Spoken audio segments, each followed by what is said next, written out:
నమస్తే తెలుగు వన్ న్యూస్కి స్వాగతం. లిక్కర్ స్కామ్లో A2 A3 నాటి బెవరేజెస్ ఎండి వాసుదేవరెడ్డి అలాగే సత్యప్రసాద్ కీలకమైనటువంటి అధికారులు వైఎస్ఆర్సీపీ ప్రభుత్వం అధికారంలోకి వచ్చిన 4-5 నెలల్లోనే ఏరికోరి తెచ్చిపెట్టుకున్నటువంటి అధికారులు వీళ్ళిద్దరు. లిక్కర్ కేసులో ఏం జరుగుతుందో చూసాం, ఎవరెవరు అరెస్ట్ అయ్యారో చూసాం, ఎవరు బెయిల్ మీద ఉన్నారో చూస్తున్నాం, చెవిరెడ్డి పరిస్థితి ఏంటో చూస్తున్నాం. ఈరోజు వాసుదేవరెడ్డి సత్యప్రసాద్ వేసుకున్న ముందస్తు బెయిల్ పిటిషన్ హైకోర్టులో విచారణకు వస్తున్న సందర్భంగా చెవిరెడ్డి భాస్కర్ రెడ్డి ఒక పిటిషన్ కోర్టులో వేశారు. ఏంటి, వాళ్ళిద్దరికీ ముందస్తు బెయిల్ ఇవ్వద్దు, ముందస్తు బెయిల్ వాళ్ళకి ఇస్తే ట్రయల్ మీద తీవ్ర ప్రభావం చూపుతుంది. హైకోర్టులో చెవిరెడ్డి భాస్కర్ రెడ్డి అనుబంధ పిటిషను దాఖలు చేశాడు. కావాలంటే నేను ప్రతివాదిగా నన్ను చేర్చుకోండి అని అడుగుతున్నాడు. ఎందుకు వాసుదేవరెడ్డి సత్యప్రసాద్కి బెయిల్ ఇవ్వద్దు, ముందస్తు బెయిల్ అని చెవిరెడ్డి ఆరోపించాల్సిన పరిస్థితి వస్తుంది. ఇక్కడ ఏంటి మతలబు? అఫ్సాన్ రాయేష్ గారు ప్రముఖ రాజకీయ సామాజిక విశ్లేషకులు, కేసుని మొదటి నుంచి క్షుణ్ణంగా పరిశీలించి పరిశోధిస్తూ వస్తున్న వ్యక్తులు. నమస్కారం రాయేష్ గారు. నమస్కారం. ఏంటి ఇక్కడ చెవిరెడ్డి ఎందుకు ఇవ్వద్దు అంటున్నట్టు అర్థం చేసుకోవాలి? అంటే మీరు మీ ఇంట్రోలో చెప్పినట్టుగా నేను కేసును మొదటి నుంచి పరిశీలిస్తున్నాగా నేను పెద్ద ఏం పరిశోధన చేయలేదా? ఓకే. కాకుంటే ఆ కేసుని నిశ్చితంగా మనం గమనించితే మనకు అర్థమవుతున్న ఫ్యాక్ట్స్ కొన్ని ఉన్నాయి. అంటే దీన్ని ఒక చెవిరెడ్డి గారి స్పందనని ఒక పోలికతో పోల్చవచ్చు. కొన్ని ఎక్స్ట్రీమ్ గ్రూప్స్ ఉంటాయి. ఆ గ్రూపులకు సంబంధించిన సభ్యులు ఎవరైనా పట్టుబడితే ఆ గ్రూపుకు సంబంధించిన రహస్యాలు కానీ వాళ్ళ నాయకత్వపు రహస్యాలు కానీ బయటికి వెల్లడించకుండా ఉండటం కోసం వాళ్ళు ఆత్మాహుతి చేసుకుంటుంటారు. కరెక్ట్. పాయిజన్ క్యాప్సూల్ ఏదో మింగేసి ఇటువంటి సంఘటనలు మనం చాలా సందర్భాల్లో చూస్తుంటాం. సినిమాల్లో కూడా ముఖ్యంగా కనిపిస్తుంటాయి మనకి. వాడు ఎవరైనా పట్టుకోగానే ఈ మెడలో ఉండే లాకెట్ ఏదో మింగేయడం ఇటువంటివి చూస్తుంటాం. అంటే ఒక నాయకత్వం కోసం ప్రదర్శించే లాయల్టీ తమను తాము బలి చేసుకునే స్థాయి వరకు ఆ లాయల్టీ ప్రదర్శిస్తూ ఉంటారు. నాకైతే ఇవాళ చెవిరెడ్డి భాస్కర్ రెడ్డి గారి ఈ పిటిషన్ చూసిన తర్వాత ఈయన కూడా ఇంకొక సూయిసైడల్ అటెంప్ట్కి తయారవుతూ ఉన్నాడు. జగన్మోహన్ సూయిసైడల్ అటెంప్ట్ అంటే ఇన్ ద సెన్స్ ఆయనది ఆత్మహత్య చేసుకుంటాడని కాదు, ఆ కేసులో తాను బలైపోయినా పర్వాలేదు, తన కుటుంబ ఆస్తులు జప్తైనా పర్వాలా, తన కొడుకు తనతో పాటు కోఎక్యూజ్డ్గా ఉన్నా పర్వాలా, కానీ వాసుదేవరెడ్డి సత్యప్రసాద్ కనుక నోర్లు విప్పితే అసలు సిసలు అంతిమ దోపిడీదారుడు ఎవరనేది ఎక్కడ వెలుగులోకి వస్తుందో. మనందరం దోపిడీదారులకు ఎస్టాబ్లిష్ అయినా పర్వాలా, మిథున్ రెడ్డి జైల్లో ఉన్నా పర్వాలా, లేదు తాను జైల్లో ఉన్నా పర్వాలా, ధనంజయ రెడ్డి, కృష్ణమోహన్ రెడ్డి, గోవిందప్ప బాలాజీ జైల్లో ఉన్న పర్వాలా, తమతో పాటు అంటగాగినందుకు, తమ ఆదేశాలు పాటించినందుకు రాజ్ రెడ్డి అతని బృందం మొత్తం జైలు పాలైన పర్వాలా, కానీ అంతిమ దోపిడీదారుడి పేరు మటుకు వెలుగులోకి రావడానికి వీల్లేదు. అంటే వీళ్ళని కస్టడీలోకి తీసుకొనైనా విచారించండి కానీ బెయిల్ ఇవ్వద్దు అంటున్నాడు. అంటే కస్టడీలోకి తీసుకున్న విచారణ జరుగుతుంది కదా. అంటే ఇక్కడ ఒకటి వీళ్ళ తాపత్రయం ఏంటి అంటే అప్రూవర్లుగా మారితే పరిస్థితుల పరిణామాలు ఎలా వికటిస్తాయి అనేది వివేకానంద రెడ్డి గారి కేసులో అక్యూజ్డ్ నెంబర్ 4గా ఉన్న దస్తగిరి అప్రూవర్గా మారి పులివెందుల మేజిస్ట్రేట్ గారి ముందు ఇచ్చిన CRPC 164 స్టేట్మెంటు ఎలా అయితే మేము చాలా సక్సెస్ఫుల్గా ఆయన్ని గొడ్డలతో నరికించి కూడా రక్తపు మడుగులు కడిగేశాం, ఆ గాయాలకు కుట్లేసి కట్లు కట్టి దాన్ని సహజ మరణంగా చిత్రీకరించాం, లోకాన్ని నమ్మించే ప్రయత్నం చేశాం, ఒకవేళ నమ్మించడానికి వీలు కాదు అనుకున్నప్పుడు దాన్ని చంద్రబాబు నాయుడు గారికి పులిమేశాం అని చెప్పని సంబరపడ్డ వివేకానంద రెడ్డి గారి హత్య కేసులో సిబిఐ విచారించడం మొదలుపెట్టిన తర్వాత, దస్తగిరి సిబిఐకి అప్రూవర్గా మారిన తర్వాత పులివెందుల మేజిస్ట్రేట్ గారి ముందు ఇచ్చిన వాంగ్మూలం మేరకు అసలు సూత్రధారులు ఎవరు, పాత్రధారులు ఎవరు, ఎంత డబ్బు ఆఫర్ చేయబడింది, ఎవరెవరికి ఎంత పంపిణీ చేయబడింది, తనకెంత డబ్బు ముట్టింది అన్న స్పష్టమైన సాక్ష్యాధారాలతో ఎవరెవరు ఎప్పుడెప్పుడు ఎక్కడెక్కడ ఏ సమావేశాలు జరిపారు, ఎవరెవరిని ఏ విధంగా ప్రలోభ పెట్టారు, ఎవరెవరిని ఏ విధంగా బెదిరించారు, కుక్కను చంపింది ఎవరు, వాచ్మెన్ బెదిరించింది ఎవరు, ఇట్లాంటి సమాచారం మొత్తం ఎలా అయితే వెలుగులోకి వచ్చిందో ఇవాళ సాక్షాత్తు వైఎస్ అవినాష్ రెడ్డి కూడా అక్యూజ్ నెంబర్ 8గా ఇవాళ బెయిల్ మీద ఉన్నాడో, ఇంకో పక్క డాక్టర్ సునీత గారు ఈ విచారణ ఇంకా మూలాల్లోకి వెళ్ళాలి, ఇంకా లోతైన విచారణ జరగాలి, తెల్లవారుజామున 3 గంటలకి జగన్మోహన్ రెడ్డికి ఫోన్లు చేసింది ఎవరు, భారతి గారికి జగన్మోహన్ రెడ్డికి ఇచ్చిన సమాచారం ఏంటి అనే అంశాలు కూడా వెలుగులోకి తీయాలి అని చెప్పని ఆమె మరింత విచారణ కోరుతూ కోర్టులో పిటిషన్ వేసిన నేపథ్యంలో అంతిమంగా ఈరోజు కాకపోతే రేపైనా సరే కోర్టు ఆదేశాలతో జగన్మోహన్ రెడ్డి గారి ఇంటి తలుపు కూడా సిబిఐ తట్టబోతుంది అని సంకేతాలు వెలువడుతున్న నేపథ్యంలో భాస్కర్ రెడ్డి గారికి కూడా ఈ కేసులో కూడా ఒకవేళ వాసుదేవ్ రెడ్డి, సత్యప్రసాద్ వారిరువురు గనక అప్రూవర్లుగా మారితే ఎక్కడో ఉద్యోగం చేసుకుంటున్న వాసుదేవ్ రెడ్డిని ఏరి కోరి ఎందుకు తీసుకొచ్చి బెవరేజెస్ కార్పొరేషన్ చైర్మన్గా నియామకం ఇచ్చారు, ఎవరి ఆదేశాలతో తాను అక్కడికి తీసుకురాబడ్డాడు, ఎవరు వాసుదేవ్ రెడ్డిని అక్కడి వరకు రప్పించి అతనికి ఏ విధమైన అసైన్మెంట్ ఇచ్చారు, ఇవాళ ఇంతమంది అరెస్టులయ్యి ఇంతమంది జైలు పాలైన నేపథ్యంలో అసలు సిసలు అంతిమ దోపిడీదారుడికి సంబంధం లేకుండా, అతని నాలెడ్జ్లో లేకుండా 5 సంవత్సరాల పాటు తమకు అనుకూలమైన మద్యం పాలసీని తయారు చేసుకొని, తమకు అనుకూలమైన కంపెనీని తామే ఎంపిక చేసుకొని, అనుకూలమైన కంపెనీలకు తామే ఆర్డర్లు ఇచ్చుకొని, తమకు అనుకూలమైన కంపెనీల దగ్గర తామే మామూలు వసూలు చేసి, ఈ వసూళ్ళని వివిధ షెల్ కంపెనీల ద్వారా వివిధ ప్రాంతాల్లో పెట్టుబడులు పెట్టి వివిధ దేశాలకు తరలించే అంతటి నెట్వర్క్ వీళ్ళ హయాంలో వీళ్ళ స్థాయిలోనే జరిగిందా, లేదు దీని అంతటికి మాస్టర్ మైండ్ అంతిమ దోపిడీదారుడు ఇంకెవరైనా ఉన్నారా?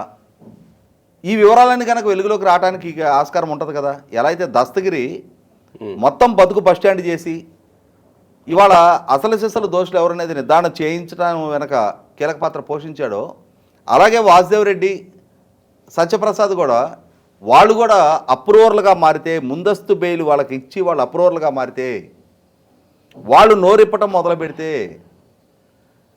అసలు సిసలు ఇవాళ విచారణ పరిధిలోకి ఇప్పటివరకు రాని నాటి పాలకుడు జగన్మోహన్ రెడ్డి ప్రమేయం ఎక్కడ వెలుగులోకి వస్తుందో. అంటే ఒక్క డౌట్ ఇక్కడ, ఇప్పుడు ఒకవేళ వాసుదేవరెడ్డిని, సత్యప్రసాద్ని కస్టడీలోకి తీసుకుంటే వాళ్ళు బయట పెట్టరని చెవిరెడ్డి నమ్ముతున్నట్ట. అంటే ఇక్కడ వాళ్ళని అప్రూవర్లుగా పరిగణలోకి తీసుకొని వాళ్ళని అరెస్ట్ చేయకుండా వాళ్ళకి బెయిల్ ఇస్తే వాళ్ళు రిలాక్స్ ఫీల్ అవుతారు. అలా కాకుండా ఈ మిగిలిన అక్యూజ్డ్ లాగానే వాళ్ళని కూడా అరెస్ట్ చేసి కోర్టు అనుమతితోటి వాళ్ళు కూడా జైలు జీవితం ప్రాప్తించి వాళ్ళకి కూడా వీళ్ళతో పాటు సమానమైన ఖైదీలుగానే వాళ్ళని పరిగణించబడినప్పుడు వాళ్ళు కూడా వాళ్ళ అంటే ఈ లాయల్టీ సిట్ పట్ల ఎందుకు ప్రదర్శిస్తారు? వాళ్ళకి ఆ విధమైన ఎగ్జామ్షన్, ఆ వెసులుబాటు దక్కుతుంది అనుకున్నప్పుడు వాళ్ళ లాయల్టీ ప్రదర్శించడం వేరు. మిగిలిన ఈ ఖైదీలతో పాటు సమానంగానే వీళ్ళతో పాటు లాకప్ మేట్గానో లేదంటే జైలు మేట్గానో లేదంటే ఇంకొక జైల్లో అయినా సరే కేసు మేట్లుగా మిగిలిపోతే డెఫినెట్గా వీళ్ళు వాళ్ళని బెదిరించడానికి ఆస్కారం ఉంటుంది. మీరు కనుక నోరు తెరిచారంటే ఈ బగలు కొట్టేస్తామని చెప్పని ఈ జైల్లో ఉన్న మిగిలిన అక్యూజ్డ్.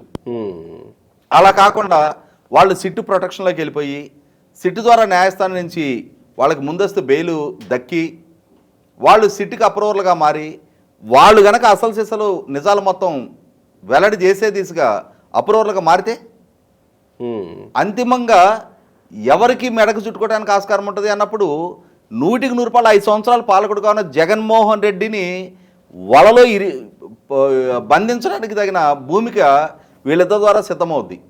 అందుకోసం అని చెప్పని వాళ్ళ చెవిరెడ్డి భాస్కర్ రెడ్డి నా ఆస్తులు చెప్తాయినా పర్వాలా, గతంలో ఏమనేవాడు, అరే నాకు మద్యం వ్యాపారంతో సంబంధం లేదు, అసలు నేను మద్యం తాగను, మా నాయన చనిపోయాడు, మా తమ్ముడు చనిపోయాడు, మా అమ్మకి నేను మాట ఇచ్చాను మద్యం జోలికి వెళ్ళను అని చెప్పని. ఇప్పుడు సిట్ కూడా చెప్తుంది అదే. చెవిరెడ్డి భాస్కర్ రెడ్డి పొద్దున ఒక పెగ్గు మధ్యాహ్నం ఒక పెగ్గు వేసేవాడని చెప్పట్లా, చెవిరెడ్డి భాస్కర్ రెడ్డి మద్యం వ్యాపారం చేశాడని చెప్పట్లా, మద్యం డబ్బులు మేనేజ్ చేశాడని చెప్తున్నారు. ఆ మద్యం వ్యాపారం మాటున జగన్మోహన్ రెడ్డి పాలనలో జరిగిన మద్యం కుంభకోణంలో డిస్టిలరీస్ నుంచి వసూలు చేయబడ్డ మామూలు డబ్బు ఇతను హ్యాండిల్ చేశాడు. మరి ఇప్పుడు చెప్పకనే చెప్తున్నట్టు కదా వాళ్ళని. ఇవాళ ఏం చెప్తున్నాడు అతను అంటే, మరి అతను నేను రీసెర్చ్ స్కాలర్ని, నేను చాలా ఉన్నత విద్యావంతుడిని అని చెప్పని భ్రమంలో ఉంటాడు.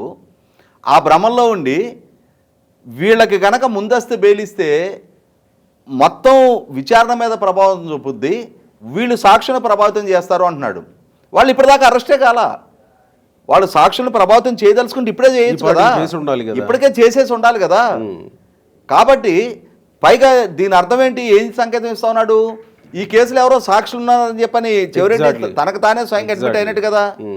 అంటే ఒక పక్క తన నాయకుడి కోసం నేను ఆత్మాహుతి దాడికైనా సిద్ధం, లేదు ఆత్మహత్యకైనా సిద్ధం, అంటే ఈ కేసులో నేను బలవటానికైనా సిద్ధం, లేదు అని అంటే ఈ కేసులో అప్రూవర్గా మారతారనుకున్న వాళ్ళని న్యాయస్థానంలో నేనే వాళ్ళతో కొట్లాడి వాళ్ళని నేను అప్రూవర్గా మారనీయకుండా అడ్డుకుంటాను అని చెప్పనే ఒక వైఖరి చెవిరెడ్డి భాస్కర్ రెడ్డి ప్రదర్శించడం ద్వారా జగన్మోహన్ రెడ్డి దగ్గర ఈయనకి ఎక్కువ మార్కులు పడచ్చేమో, కానీ చెవిరెడ్డి భాస్కర్ రెడ్డి తనకు తానుగా కేసీఆర్ గారు అంటుంటారు కదా 100 అడుగుల గొయ్యి తీసి బొందబెట్టాలి అని చెప్పని, ఇవాళ ఈ కేసులో తన భవిష్యత్తును తానే పొందబెట్టుకుంటా ఉన్నాడు చెవిరెడ్డి భాస్కర్ రెడ్డి.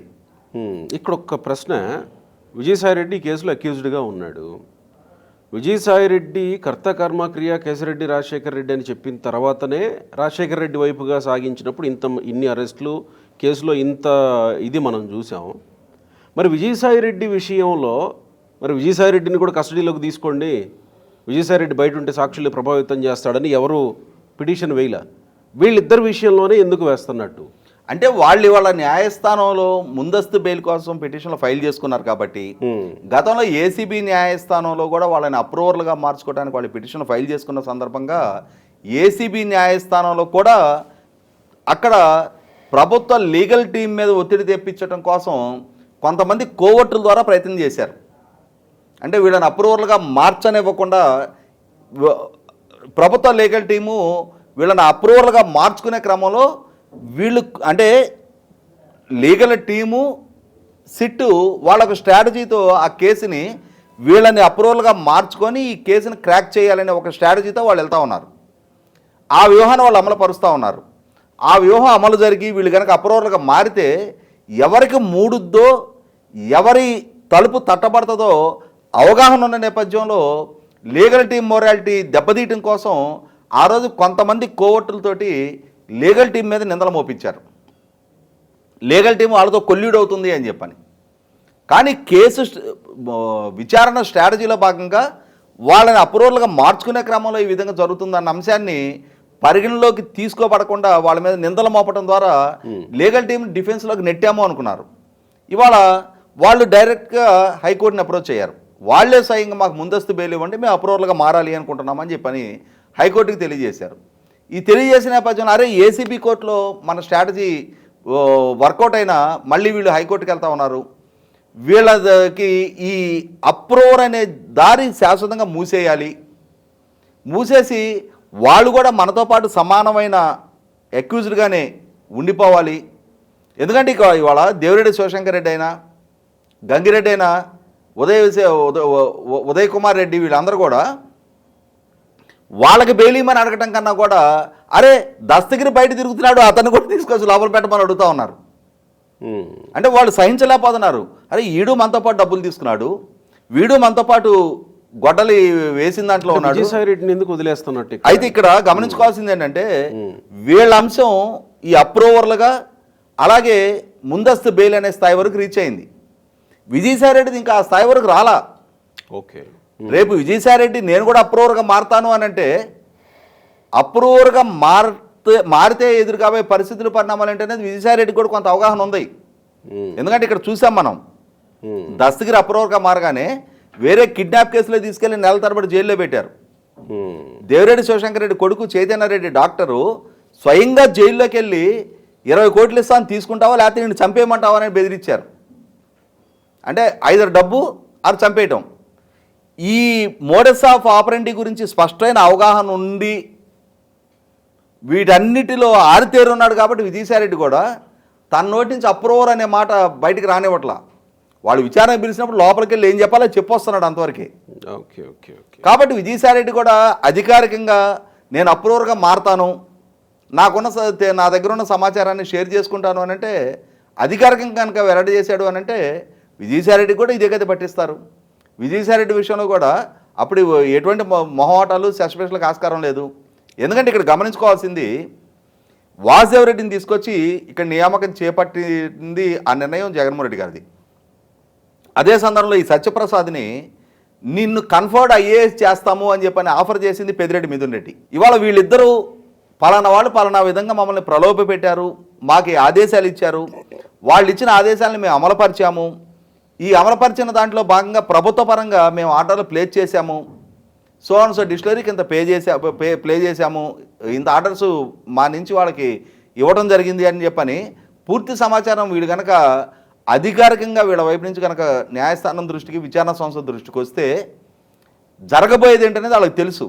రైట్. కాబట్టి ఏంటంటే చెవిరెడ్డి భాస్కర్ రెడ్డి ఎలా అయినా సరే బై హుక్ ఆర్ కుక్ ఏ స్థాయికైనా సరే ఆ పోరాటాన్ని ప్రదర్శించి జగన్ రెడ్డిని కాపాడుకుంటే చాలు, ఈ క్రమంలో నేను కట్టపనైపోయినా పర్వాలేదని చెప్పనే ఉద్దేశంతో అతను ఈ విధంగా, అంటే సింహాసనానికి బానిసన్న కట్టపలాగా జగన్మోహన్ రెడ్డికి నేను బానిసను అని చెప్పని ఈ క్రమంలో నేను బలైపోయినా పర్వాలేదని చెప్పని సాహసాన్ని కొడిగడతా ఉన్నాడు. అంటే ఇప్పుడు ఒకవేళ హైకోర్టులో కనుక వీళ్ళకి ముందస్తు బెయిల్ దక్కితే అసలు భాగవతం బయటకు వచ్చే అవకాశమే ఉంది. ఇవాళ చాలామంది అంతిమ లబ్ధిదారుడు ఎవరు అంటున్నారు. ఇదేనా ఓల్డేజ్ పెన్షన్ లబ్ధిదారుడు అనుకోవటానికి? అంతిమ దోపిడీదారుడు.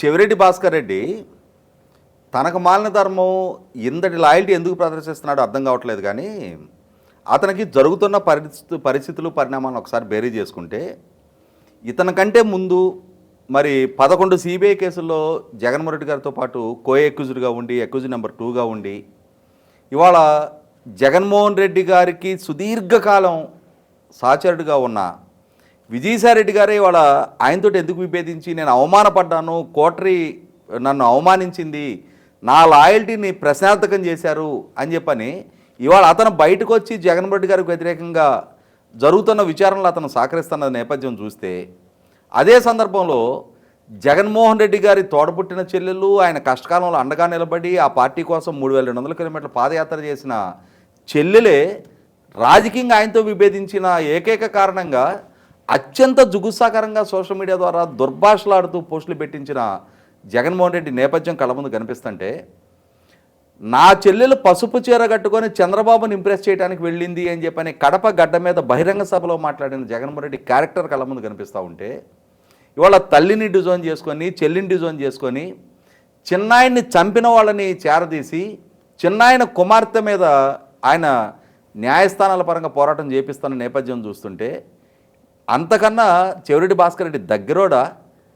ఎందుకు మరి చెవిరెడ్డి భాస్కర్ రెడ్డి వాళ్ళ తాను ఆత్మహత్యా సదృశమైన ప్రయత్నాలకి చేసుకుంటా జగన్మోహన్ రెడ్డిని కాపాడటం కోసం తానెందుకు తన మీదకి నిందలు మోపుకొని నేరాన్ని తనకు ఆపాదించుకొని తన కుటుంబాన్ని, తన బిడ్డల భవిష్యత్తుని తానెందుకు పణంగా పెట్టుకున్నాడో ఒకసారి చెవిరెడ్డి భాస్కర్ రెడ్డి మొట్టమొదట తను తాను పునఃపరిశీలన చేసుకోవాల్సిన అవసరం ఉంది. Right, thank you.